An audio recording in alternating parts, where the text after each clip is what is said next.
नमस्कार दोस्तों, स्वागत है आपका आज के मुख्य समाचार में। सबसे पहली बड़ी खबर में आपको बताएंगे, समाजवादी पार्टी ने की भारत निर्वाचन आयोग से शिकायत, भाजपा कर रही सरकारी खजाने का दुरुपयोग। इसी के साथ दूसरी बड़ी खबर में जिक्र होगा कि विस चुनाव में दहाई का अंक भी पार नहीं कर पाएगी बीजेपी, गणेश गोदियाल। तीसरी बड़ी खबर में आपको बताएंगे कि अजय मिश्रा टेनी को लेकर संसद से सड़क तक हंगामा, आखिर कब तक छुपेंगे और कब इस्तीफा देंगे टेनी। दोस्तों, हर एक खबर की गहराई में आपको ले जाएंगे, लेकिन उससे पहले अगर आपको भी ऐसा लगता है कि भाजपा की उल्टी गिनती शुरू हो चुकी है तो आप अभी इस वीडियो को लाइक कीजिए और इस लाल बटन को दबाकर चैनल को सब्सक्राइब करके घंटी बजाइए और कमेंट में लिखे जय हिंद। समाजवादी पार्टी ने की भारत निर्वाचन आयोग से शिकायत, भाजपा कर रही सरकारी खजाने का दुरुपयोग। जी हाँ दोस्तों, समाजवादी पार्टी ने भारत निर्वाचन आयोग को पत्र लिखकर उत्तर प्रदेश में होने वाले चुनाव को स्वतंत्र व निष्पक्ष ढंग से कराने की मांग की है। राष्ट्रीय अध्यक्ष अखिलेश यादव के निर्देश पर समाजवादी पार्टी के प्रदेश अध्यक्ष नरेश उत्तम पटेल ने यह पत्र भेजा है। पत्र में प्रधानमंत्री नरेंद्र मोदी की 21 दिसंबर को प्रयागराज में हुई रैली में जबरन भीड़ जुटाने के लिए सरकार खजाने के दुरुपयोग की जानकारी दी गई है।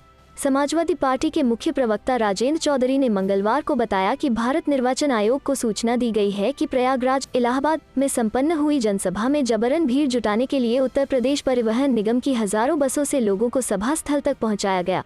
इसके पहले भी प्रदेश के विभिन्न जनपदों में ब्लॉक स्तर पर परिवहन निगम की बसों को लगा दिया गया और लोगों को कार्यक्रम स्थल तक पहुंचाया गया। प्रधानमंत्री मोदी की सभा में जबरन भीड़ एकत्रित करने के लिए प्रदेश भाजपा सरकार ने सरकारी खजाने से गरीब जनता के करोड़ों रुपयों का दुरुपयोग किया है। प्रधानमंत्री उत्तर प्रदेश से भाजपा के सांसद हैं और आगामी विधानसभा निर्वाचन 2022 निकट है। वो भाजपा के चुनाव की तैयारी के लिए लगातार उत्तर प्रदेश में कार्यक्रम कर रहे हैं। उनके लिए प्रदेश के मुख्यमंत्री सरकारी तंत्र व धन का दुरुपयोग कर रहे हैं। उत्तर प्रदेश में भाजपा सरकार चुनाव प्रभावित करने के लिए षड्यंत्र रच रही है। उसके मंत्री, विधायक, नेता, कार्यकर्ता निर्वाचन आयोग की धज्जियां उड़ा रहे हैं। आशा है स्वतंत्र एवं निष्पक्ष चुनाव संपन्न कराने के लिए निर्वाचन आयोग तत्काल अपनी जिम्मेदारी का निर्वहन करेगा। चलते हैं अगली खबर की तरफ। विस चुनाव में दहाई का अंक भी पार नहीं कर पाएगी बीजेपी, गणेश गोदियाल। जी हाँ दोस्तों, विधानसभा चौबटाखाल के नगर पंचायत सतपुली में पहुंचने पर कांग्रेस प्रदेश अध्यक्ष गणेश गोदियाल का कांग्रेस कार्यकर्ताओं द्वारा फूल मालाओं के साथ जोशीले अंदाज में जोरदार स्वागत किया। इस दौरान कांग्रेस के युवा कार्यकर्ताओं ने कांग्रेस पार्टी जिंदाबाद के जमकर नारे लगाए। इसके बाद प्रदेश अध्यक्ष गणेश गोदियाल ने कांग्रेस कार्यकर्ताओं की बैठक ली। इस दौरान प्रदेश अध्यक्ष गणेश गोदियाल ने पत्रकार वार्ता में कहा कि सभी लोग आगामी विधानसभा चुनाव के लिए अपनी कमर कस लें। उत्तराखंड की जनता कांग्रेस को सत्ता में काबिज करवाने को अपना मन बना चुकी है और जगह जगह वर्तमान बीजेपी सरकार का विरोध होना शुरू हो गया है। साथ ही बीजेपी पर तंज कसते हुए कहा कि आगामी विधानसभा चुनाव में बीजेपी दहाई का अंक भी पार नहीं कर पाएगी और कांग्रेस प्रदेश में बहुमत के साथ सरकार बनाएगी। इस दौरान कांग्रेस एआईसीसी सदस्य राजपाल बिष्ट, प्रदेश सचिव कविंद्र इस्टवाल, पूर्व प्रमुख एकेश्वर जसपाल सिंह, नगर अध्यक्ष सुरजन सिंह रौतेला, चंद्रमोहन सिंह, गंगा सिंह बिष्ट, किरण रौतेला, आरती पनवार, मीना लिंगवाल, विकास रावत, धीरज माही सहित कांग्रेस कार्यकर्ता शामिल रहे। चलते हैं अगली खबर की तरफ। अजय मिश्रा टेनी को लेकर संसद से सड़क तक हंगामा, आखिर कब तक छुपेंगे और कब इस्तीफा देंगे टेनी। जी हाँ दोस्तों, अजय मिश्रा टेनी को लेकर संसद से लेकर सड़क तक हंगामा हो रहा है। विपक्ष लगातार इस्तीफा मांग रहा है, लेकिन टेनी का 6 दिनों से कोई सुराग नहीं है। आज भी टेनी को लेकर विपक्ष संसद में मार्च निकालने वाला है। सरकार को घेरे की पूरी तैयारी है और सवाल ये कि आखिर टेनी कब तक छुपेंगे और कब इस्तीफा देंगे। चलते हैं अगली खबर की तरफ। बिहार को नरेंद्र मोदी सरकार से मिला विशेष पैकेज, भाजपा ने किया दावा तो जदयू ने मांगा हिसाब, दिए चेतावनी। जी हाँ दोस्तों, बिहार को विशेष राज्य का दर्जा देने की मांग को लेकर अब एनडीए के अंदर घमासान मचा हुआ है। भाजपा ने इस मुद्दे पर बिहार को विशेष सहायता केंद्र से मिलने की दलील सामने रखी तो अब जदयू ने इस मामले को लेकर बीजेपी पर निशाना साधा है। जदयू के संसदीय बोर्ड के राष्ट्रीय अध्यक्ष उपेंद्र कुशवाहा ने सवाल खड़े कर दिए हैं और भाजपा से पूछा है कि विशेष पैकेज का ये पैसा किन किन मदों में मिला और कैसे मिला, इसका हिसाब दें। उपेंद्र कुशवाहा ने कहा कि भाजपा भी बिहार में सरकार के साथ है, भाजपा के लोग भी सरकार में शामिल हैं, इसलिए उन लोगों को यह बताना चाहिए कि विशेष सहायता की राशि कहाँ और किस मद में खर्च हुई है।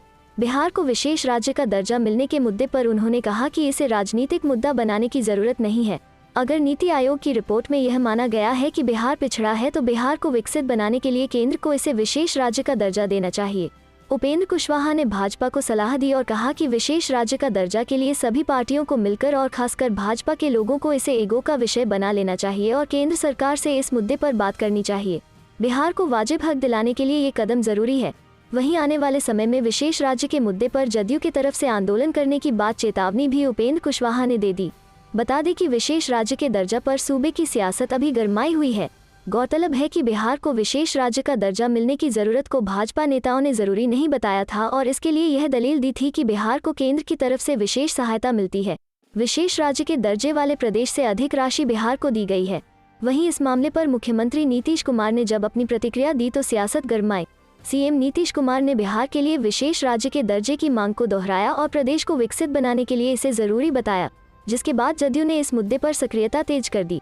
उपेंद्र कुशवाहा के बयान पर भाजपा नेताओं की भी प्रतिक्रिया सामने आई। राज्य सरकार में मंत्री नितिन नवीन ने पत्रकारों के सवाल का जवाब देते हुए कहा कि जिन्हें इस मुद्दे पर कुछ कहना है उन्हें आपस में मिल बैठकर इस पर बातचीत करनी चाहिए। नितिन नवीन ने कहा कि प्रधानमंत्री की विशेष निगाह बिहार पर है और उन्होंने बिहार के विकास के लिए विशेष पैकेज दिया है, जिससे बिहार का विकास हो रहा है। चलते हैं अगली खबर की तरफ। प्रियंका बोली, लड़की हूँ, लड़ सकती हूँ की वजह से आज पीएम मोदी को काम करना पड़ रहा, उन्हें देश की शक्ति के आगे झुकना पड़ा। जी हाँ दोस्तों, कांग्रेस महासचिव प्रियंका गांधी ने आज प्रधानमंत्री नरेंद्र मोदी द्वारा उत्तर प्रदेश के प्रयागराज में महिलाओं के लिए घोषणा की गई योजनाओं पर तंज कसा।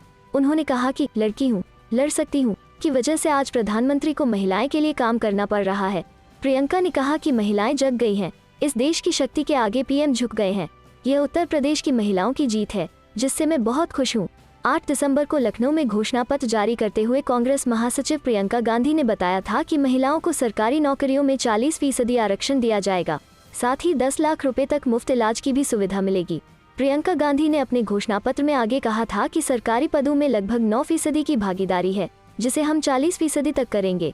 महिला द्वारा संचालित व्यवसाय में कर से छूट मिलेगी। मनरेगा में महिला को प्राथमिकता मिलेगी। दुकानों का संचालन भी महिला द्वारा किया जाएगा। वहीं 10-2 में लड़कियों को स्मार्टफोन दिया जाएगा। राज्य भर में संध्या विद्यालय भी होंगे, जिससे गांव में भी लड़कियां पढ़ाई कर सके। सपा की गोलबंदी तेज, क्षेत्र में उतारे क्षत्रप। कल से प्रयागराज से शुरू होगी बाबा साहब आम्बेडकर जनादेश यात्रा। जी हां दोस्तों, सपा ने जातीय गोलबंदी शुरू कर दी है। इस क्रम में विभिन्न जातियों के क्षत्रप अलग अलग इलाकों में अपनी जाति का सम्मेलन करेंगे। जिस क्षेत्र में पहले चौहान सम्मेलन होगा, वहां अगले सप्ताह मौर्य सम्मेलन किया जाएगा। इसी रणनीति के तहत जातीय जनाधार वाले नेता अपना कार्यक्रम तय कर रहे हैं। इन सम्मेलनों में सपा सरकार में संबंधित जाति के हुए कामों को बताया जाएगा, साथ ही संबंधित जाति के महापुरुषों के जरिए स्वाभिमान जगाया जाएगा। सपा इस रणनीति के तहत 22 दिसंबर से बाबा साहब भीमराव आम्बेडकर जनादेश यात्रा निकालने जा रही है। प्रयागराज से शुरू होने वाली पहले चरण की यात्रा बुंदेलखंड का भ्रमण करने के बाद कानपुर में 27 दिसंबर को समाप्त होगी। इसके मद्देनजर पार्टी से जुड़े के विभिन्न संगठनों को जातीय गोलबंदी के निर्देश दिए गए हैं। पार्टी अब तक विभिन्न यात्राओं के जरिए डॉक्टर राम मनोहर लोहिया के विचारों का ही प्रचार करती रही है, लेकिन पार्टी ने पहली बार डॉक्टर आम्बेडकर के संदेश को प्रचारित करने की रणनीति अपनाई है। इसके तहत केशवदेव मौर्य, डॉक्टर संजय चौहान, ओम प्रकाश राजभर, राम अचल राजभर, डॉक्टर राजपाल कश्यप, महेंद्र कुमार गौड़ सहित अलग अलग जाति के नेताओं को जिम्मेदारी सौंपी गई है। चलते हैं अगली खबर की तरफ। अखिलेश यादव का दावा, बीजेपी को सता रहा है हार का डर, लगाया ये बड़ा आरोप। जी हां दोस्तों, समाजवादी पार्टी सपा अध्यक्ष अखिलेश यादव ने सत्तारूढ़ बीजेपी पर राजनीति को प्रदूषित करने का आरोप लगाया। उन्होंने दावा किया कि उत्तर प्रदेश के आगामी विधानसभा चुनाव न सिर्फ राज्य बल्कि केंद्र सरकार का भी भविष्य तय करेंगे। अखिलेश यादव ने एक बयान में कहा, बीजेपी के शासन में नागरिकों के अधिकार सुरक्षित नहीं है, लोकतंत्र को खतरा है। बीजेपी बार बार झूठ बोलकर अपनी गलत बयानी को सच बनाना चाहती है। वो चालाकी से सराबोर है। उसने न केवल नदियों को बल्कि राजनीति को भी प्रदूषित कर दिया है। उत्तर प्रदेश के पूर्व मुख्यमंत्री अखिलेश यादव ने कहा, आगामी विधानसभा के चुनावों से प्रदेश का ही नहीं केंद्र सरकार का भविष्य भी तय होगा। बीजेपी का तथाकथित रथ जुगाड़ का है, जबकि समाजवादी रथ से जनाकांक्षाएं जुड़ी हुई हैं। समाजवादी पार्टी की विजय रथ यात्रा के पहिए रुकने वाले नहीं है। सपा प्रमुख ने कहा कि बीजेपी संस्कृत संस्कृति का राग अलापती है, मगर उसने उसको क्षति पहुंचाई है। उन्होंने कहा कि संस्कृत भाषा को समाजवादी सरकार ने ही सम्मान दिया है। उन्होंने कहा कि वाराणसी के संपूर्णानंद संस्कृत महाविद्यालय को प्रदेश की पिछली सपा सरकार ने ही 50 करोड़ रुपए दिए थे। अखिलेश ने दावा किया, बीजेपी को हार का भय सता रहा है। वो बौखलाहट में समाजवादी पार्टी के कार्यकर्ताओं को परेशान कर रही है। हार के डर से बौखलाई बीजेपी अब अपनी सरकारी संस्थाओं का दुरुपयोग करके विपक्ष को दबाने पर तुली है, लेकिन इससे बीजेपी के खिलाफ जनाक्रोश ज्यादा बढ़ा है। लोग अब लोकतंत्र और जनविरोधी सरकार को सत्ता में ज्यादा दिनों तक नहीं देखना चाहते। चलते हैं अगली खबर की तरफ। बैंकों के निजीकरण पर वरुण गांधी ने उठाए सवाल, कहा आदमी के बेटे को नौकरी कौन देगा। जी हाँ दोस्तों, भारतीय जनता पार्टी से पीलीभीत के सांसद वरुण गांधी ने एक बार फिर से सरकार पर निशाना साधा है।